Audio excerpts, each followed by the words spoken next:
Bonjour tout le monde, jeudi 2 août 2018, Cette comme conférence va maintenant toujours. être Les marchés enregistrée. US ont terminé en ordre dispersé hier. Seul le Nasdaq est terminé en hausse, porté par les résultats d'Apple, qui a terminé en hausse de 5,9%.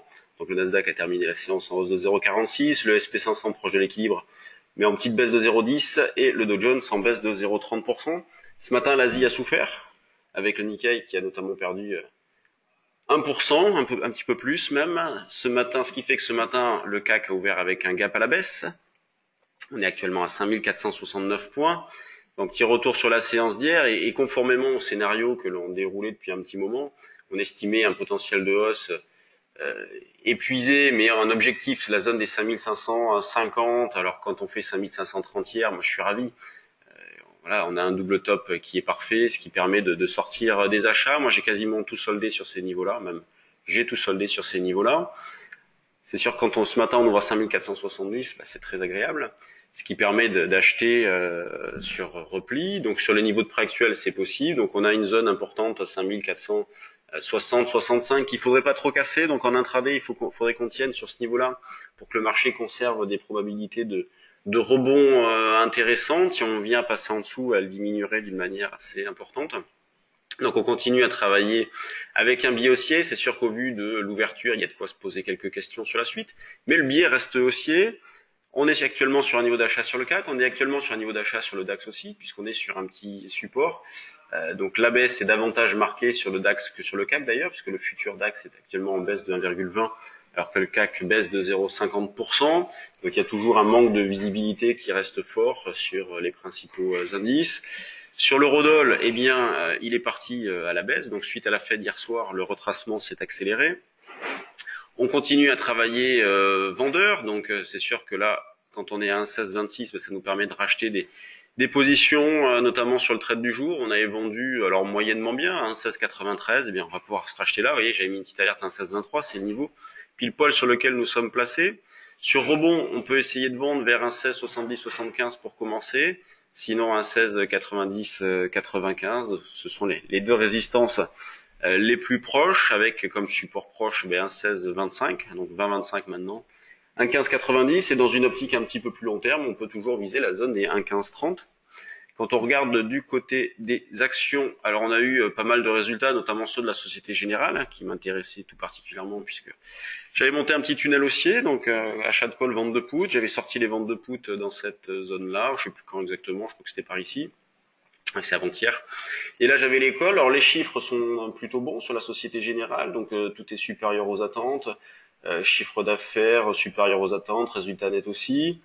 Euh, la Société Générale a conclu deux accords en vue de la cession à OTP Bank de ses parts majoritaires dans Express Bank en Bulgarie et dans Société Générale Albanie.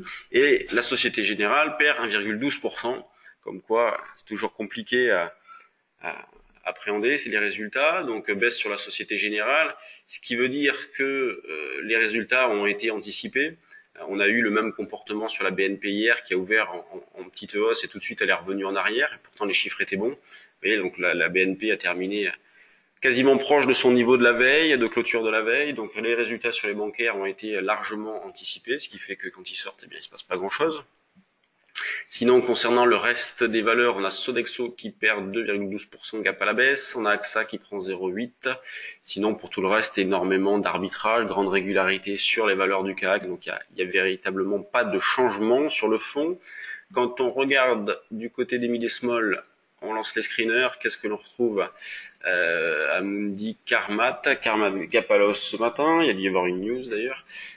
Global Bioénergie, bon, mais pas grand-chose, une majorité de valeurs orientées à la baisse, pas de sanctions très sévères non plus, bon, moins 7 sur NetGem, mais il faut dire que c'est des valeurs sur lesquelles il y a un manque de densité en ce moment, les carnets sont un petit peu vides. Si on retrouve Valorec qui baisse avec du volume, alors ça c'est pas une mid-small évidemment, mais il y a du volume, un volume important sur Valorec, effectivement, on a fait quasiment la moitié du volume de toute la séance d'hier, donc c'est très important.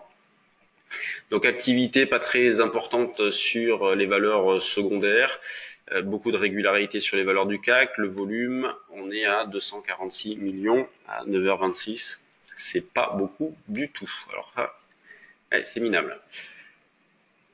Bon, pas de changement sur le fond, hein, si c'était des marchés qui sont un petit peu plombés ce matin, donc on va voir si la situation s'envenime ou pas, est-ce qu'il va y avoir un relais baissier ou non. Moi, je continue à travailler avec un biais haussier, mais c'est sûr qu'en étant méfiant. Et donc, on est actuellement sur un petit niveau d'achat sur le CAC, sur le DAX aussi. On peut attendre des signaux techniques, pour ceux qui connaissent notre méthode d'intervention. On est typiquement dans le genre de situation où on peut attendre un signal d'achat DMI moyenne mobile, ce qui permet d'affiner le timing. Alors c'est vrai, on n'achètera pas au plus bas, mais on achètera peut-être au bon moment. Si vous avez de l'intérêt pour nos différentes activités, nos services, sachez qu'on a mis en ligne notre calendrier pour la rentrée.